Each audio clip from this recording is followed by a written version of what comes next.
Mari kita mereview episode SmackDown yang tayang di hari ini, hari Sabtu 25 Juni 2022. Walaupun di episode SmackDown kemarin itu ada Brock Lesnar yang baru aja return siap menghadapi Roman Reigns di SummerSlam for the last man standing match untuk WWE Undisputed Universal Championship. Tetapi maupun Roman Reigns ataupun Brock Lesnar tidak muncul di sini untuk memberikan promonya tentang kemunculannya kemarin. Hanya ada Paul Heyman, The Usos, dan the honorary member of Bloodline ya, Sami Zayn, yang ada kaitannya dengan Roman Reigns yang muncul di episode SmackDown hari ini. Satu poin saya sih ketika melihat WWE mempromokan Last Man Standing match untuk SummerSlam ini adalah grafiknya keren banget. Coba lihat ini nih, grafiknya nih keren banget nih. Lebih keren daripada kemarin saya tempat memuji yang Hell in a Cell. Sekarang SummerSlam dibikin keren lagi. Saya akan menunggu untuk pay-per-view lainnya yang mungkin ngasih grafik keren. Tapi Money in the Bank gak sekeren sebelumnya ya.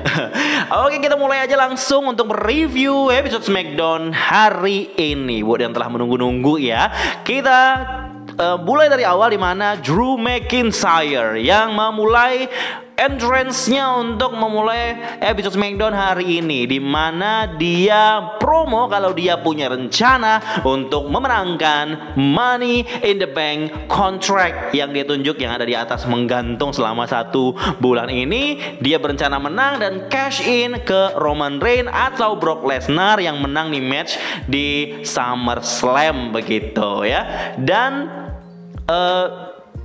terus datanglah kelompoknya atau grupnya si Sheamus, The Brawling Brutes, yang mengganggu promonya Drew McIntyre. Yang juga Sheamus bilang ke Drew McIntyre, katanya Adam Pearce memilih Drew McIntyre untuk masuk setelah Sheamus. Dia bilang cuma Adam Pearce itu kasihan aja dengan Drew, karena yang selayaknya masuk itu adalah Sheamus. Terus kemudian masuklah Paul Heyman yang menginterupsi promo mereka berdua. Dan Paul Heyman bilang dia membawa Adam Pearce ya. Katanya Adam Pearce bakal ada announcement ataupun pengumuman besar untuk Drew dan juga Sheamus, yang mana dia mengumumkan, katanya awalnya si Heyman bilang kalau Drew sama Sheamus itu ancaman untuk Roman Reigns karena mereka sama-sama kuat. Kemungkinan kalau dia dapat Money in the Bank contract itu akan cash in dan bisa berhasil begitu ya. Itu pikirannya Paul Heyman. Jadi Paul Heyman ngomong ke Adam Pearce, emang gak adil sih kalau Drew McIntyre Sheamus ini masuk karena mereka sama-sama kalah dalam matchnya. Seperti yang kita ketahui, match mereka disqualification, tetapi Adam Pearce bilang ya karena memang mereka ini nggak ada yang menang, nggak ada yang kalah begitu, jadi dia dipilih untuk dua-duanya masuk ke Money in the Bank. Menurut Paul Heyman ini nggak adil. Jadi Paul Heyman bilang sama Adam Pearce dan juga sedikit memaksa mungkin ya Adam Pearce jadi ngikut aja. Jadi diberi keputusan kalau Drew McIntyre dan Sheamus dikeluarkan lagi dari ladder match Money in the Bank. Jadi akan masih sisa. Jadi cuma ada Seth Rollins sama Omos aja yang masuk di awal segmen ini ya. Tetapi bukan berarti Sheamus sama Drew itu gak bakal bisa masuk lagi, karena Adam Pearce memberikan mereka kesempatan untuk membuktikan kalau mereka bisa menang, mereka masuk lagi ke ladder match Money in the Bank ya. Dengan bertanding di main event, mereka team up melawan The Bloodline, The Usos, Tag Team Champion begitu. Kalau mereka bisa menang, dua-duanya mereka masuk. Menurut saya segmen ini memang sedikit dipaksakan karena untuk memperpanjang cerita yang seharusnya tidak diperpanjang. Karena memang menurut saya ini pribadi ya, mungkin teman-teman ada yang berbeda, ada yang sama juga. Mungkin karena WWE kekurangan cerita untuk talent lain, atau mungkin memang mereka nggak punya talent lagi untuk diceritakan.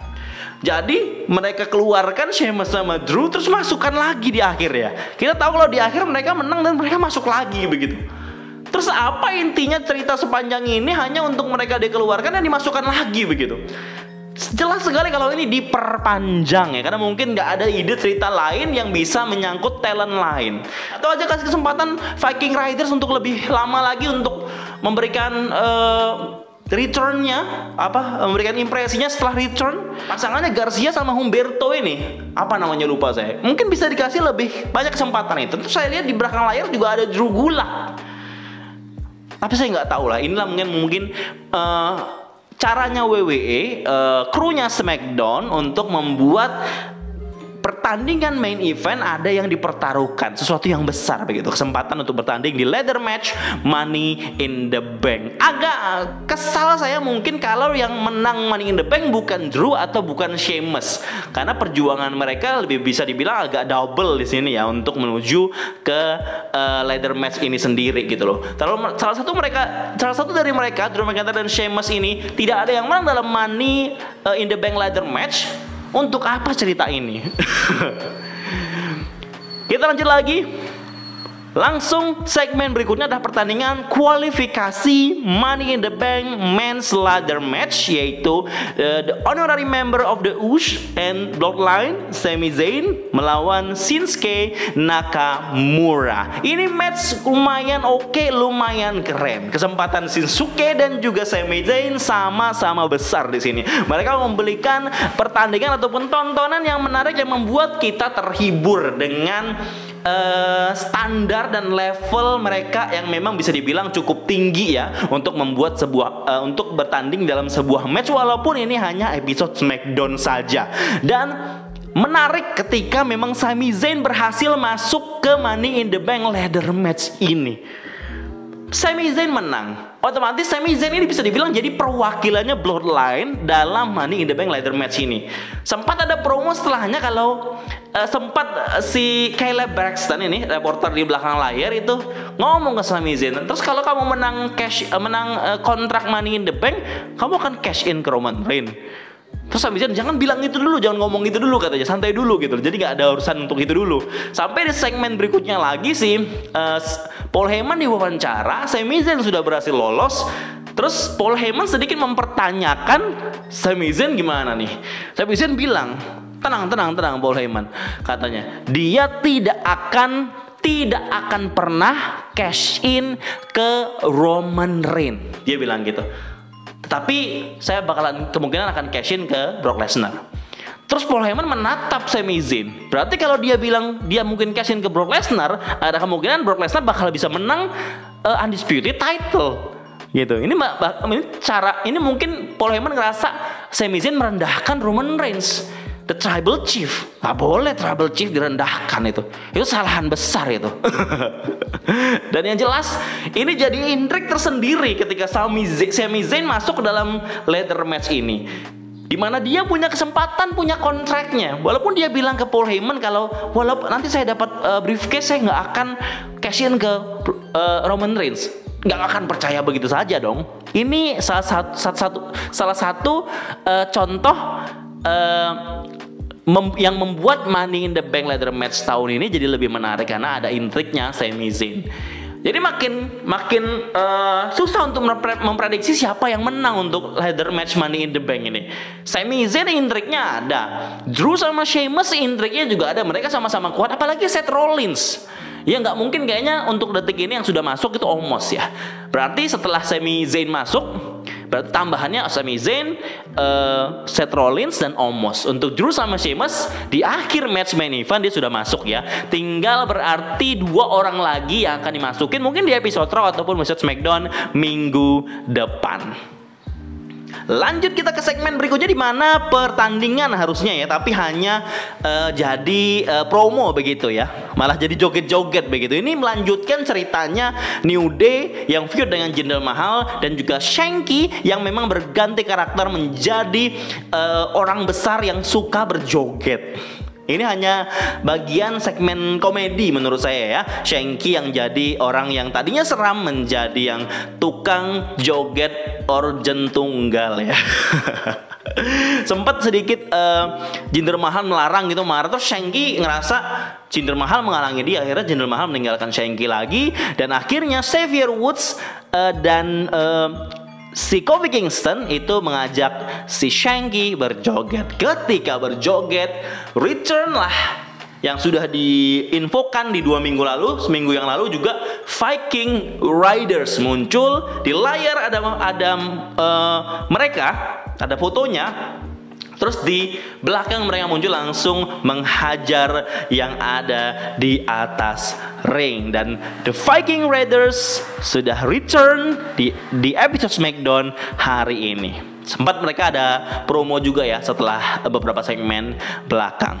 Dan ini hanya filler aja ya, nggak begitu penting. Lanjut lagi adalah Raquel Rodriguez bersama Lacey Evans melawan Sonya Deville 2-on-1 handicap match. Ini match yang diberikan Adam Pearce untuk Sonya Deville di sini ya, yang memang currently sekarang ini jadi heel ya, dimana Adam Pearce kayak sedikit mungkin balas dendam atau mungkin tidak senang sama Sonya Deville yang protes ke dia, akhirnya dikasih match handicap ini. Dan jelas sekali walaupun dia ditemani Xia Li dan juga Shayna Baszler yang nggak bisa berbuat banyak ya, jadi si Sonya Deville tetap kalah dan sedikit brawling terjadi setelah match Shayna Baszler sama Xia Li. Mungkin akan jadi match di episode SmackDown minggu depan. Segmen yang menarik lainnya adalah segmennya feud hype untuk match Natalya versus Ronda Rousey, the baddest woman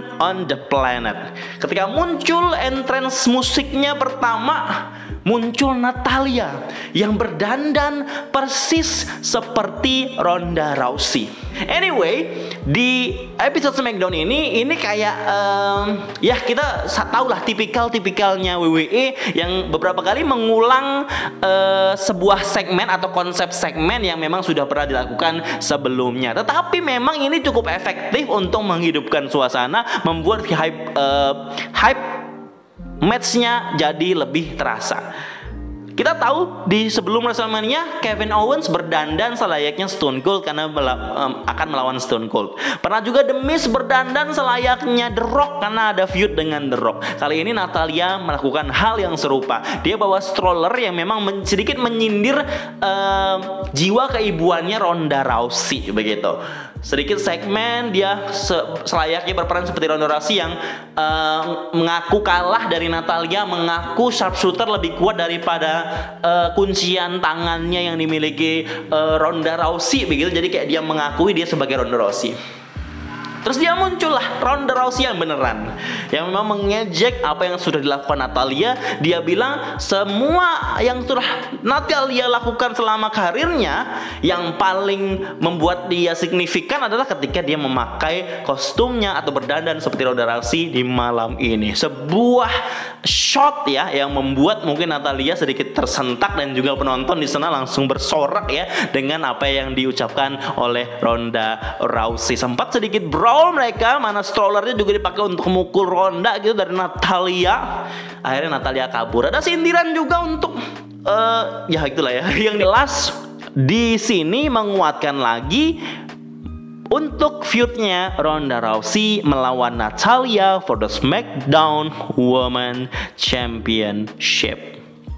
Sudah terlihat lah siapa yang menang ya. Lanjut lagi untuk match berikutnya, rematch Intercontinental Championship. Ada Ludwig Kaiser yang memberikan entrance ataupun panggilan untuk The Ring General Gunther yang datang dengan Intercontinental Championship. Senang banget saya bilang The Ring General Gunther. Datang juga Ricochet. Dan satu hal dari match ini yang saya lihat, kalau Ricochet tidak ada apa-apanya dibandingkan dengan Gunther di sini ya untuk karakternya. Dan gampang aja gitu Gunther mengalahkan Ricochet yang sebelumnya Intercontinental Champion. Yang kayak nggak yang saya pernah bilang di review SmackDown sebelumnya, kalau Ricochet itu tidak begitu digunakan gitu, nggak diberikan kesempatan yang besar pas dia jadi Intercontinental Champion. Dan dikasih rematch pun dia malah dikalahkan dengan sangat mudah. Beberapa gerakan kayak berapa menit doang begitu, terus di powerbomb selesai. rematchnya kayak nggak rematch ya, kayak nggak ada perlawanan yang berarti dari Ricochet. Sayang sekali, dan memang mungkin tujuannya untuk membuat Gunther karakternya lebih kuat lagi, jadi kayak powerhouse begitu ya. Walaupun sekarang agak sedikit ramping daripada dia waktu di NXT UK. Saya agak sedikit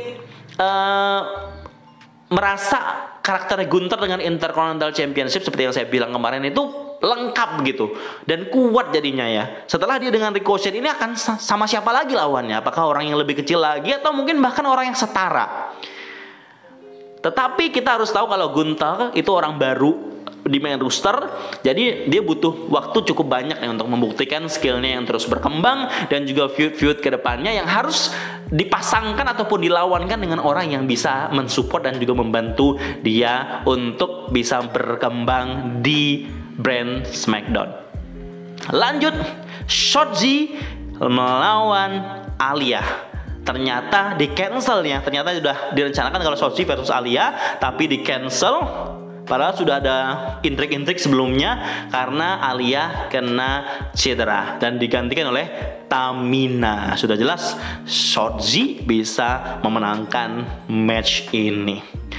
Ini kualifikasi ya untuk women's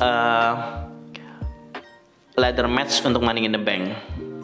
Satu lagi nih, yang paling ditunggu-tunggu adalah siapa kliennya Max Dupri. Yang hari ini juga tidak muncul. Ada kesal sekali saya. Semua penonton teman-teman juga pada kesal. Ini kapan sih keluarnya gitu? Minggu depan lagi. Sekarang dia bilang minggu depan lagi. Kenapa alasannya? Ketika sudah disiapkan sebuah panggung, sebuah lampu yang sudah siap mengarah, orang sudah siap untuk siapa ini kliennya Maximum Male Models dari Max Dupri. Ternyata Max Dupri protes lagi dengan Adam Pearce. Dia bilang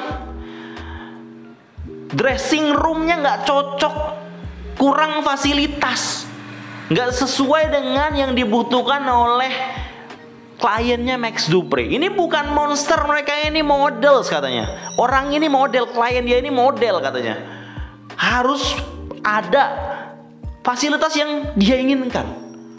Terus Adam Pearce apa lagi ini gitu. Terus Adam Pearce bilang ya udah besok saya siapin. Minggu depan saya siapin. Saya melihatnya sudah sangat kecewa. Max Dupri lagi-lagi beralasan. WWE lagi-lagi memperpanjang. Entah kapan orang ini muncul atau memang orang ini sudah dikontrak untuk dipilih menjadi kliennya Max Dupri, atau bahkan WWE belum kepikiran orang yang tepat hingga saat ini. Masih jadi misteri. Saya nggak mau berspekulasi karena saya sudah capek. Lanjut lagi untuk berikutnya adalah setting up untuk feud-nya yang sudah dimulai pada saat episode SmackDown minggu lalu, yaitu Happy Corbin yang feud dengan Pat McAfee. Di sini Pat McAfee kayak sedikit pidato gitu ya. Dia naik di atas meja komentator ngomong Happy Corbin begini. Bagaimana kalau kita match one on one Happy Corbin versus Pat McAfee di SummerSlam? Dia menantang Happy Corbin. Di episode SmackDown Happy Corbin memang belum ngomong apa-apa, mungkin akan diomongin di minggu depan atau mungkin sudah diresmikan oleh WWE ya. Saya belum ngecek sosial media soalnya. Tapi yang jelas ini akan terjadi dan sudah ditantang Happy Corbin oleh Pat McAfee untuk match di SummerSlam 2022. Ekspektasi saya, harapan saya match ini jangan jadi normal match ya. Jadilah match no disqualification atau no holds barred atau bahkan extreme rules atau street fight atau false count anywhere. Jangan jadi normal match, agak kurang oke aja. Lanjut lagi masuk ke main event. Main eventnya sudah siap, Drew McIntyre versus Sheamus. Dengan Sheamus harus terpaksa mereka bersama untuk bisa secure the place for Money in the Bank ladder match di Premium Live Event Money in the Bank melawan Undisputed WWE Tag Team Champions The Usos. Yang ada Street Profits juga yang datang dari Raw ya untuk menyaksikannya dan juga tetap menghidupkan feud mereka dengan The Usos. Matchnya berlangsung oke. sudah diduga kalau akan ada intrik berantemnya Sheamus sama Drew McIntyre di sini. Dan eventually Drew McIntyre berhasil memberikan claymore-nya kepada salah satu di Usos dan berhasil dipin, dan mereka berhasil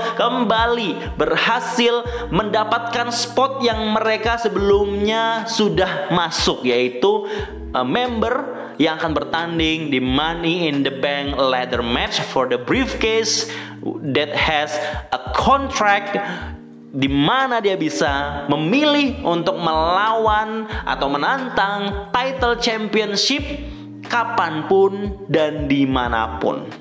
Money in the Bank akan jadi pertandingan yang keren di sini ya. Walaupun masih ada 2 orang lagi yang belum nih. Sejauh ini sudah ada Seth Rollins, Omos, Sami Zayn, Drew, dan juga Sheamus. 2 orang lagi akan ditambahkan mungkin di episode Raw dan juga episode SmackDown. Dan Money in the Bank itu bukan agak sedikit berbeda ya. Mungkin agak jarang lah WWE melakukan ini, karena Money in the Bank akan tayang itu kalau di waktu WWE hari Sabtu, Saturday. Tapi kalau waktu Indonesia itu di Minggu pagi, guys. Jadi buat teman-teman yang sekolah ataupun kerja, ada kesempatan nih untuk nonton live. Jangan lupa langganan Disney Plus dulu ya. Langganan Disney Plus yang memang bisa beli akun sharing ataupun akun yang private gitu, harganya nggak begitu mahal. Jadi silahkan bisa nonton live juga di situ. Mulai mungkin kalau mau kick off-nya mulai jam 6 ya, jam 6 atau jam 7 pagi hari Minggu. Sejauh ini yang sudah dijelaskan itu adalah hari Minggu depan, bukan minggu ini ya, minggu depan. There you have it. Sudah semuanya saya jelaskan beberapa apa-apa yang terjadi di episode SmackDown hari ini. Dari semua segmen tersebut, mana yang bikin Anda kesal? Yang mana yang paling disuka? Silahkan komen di bawah.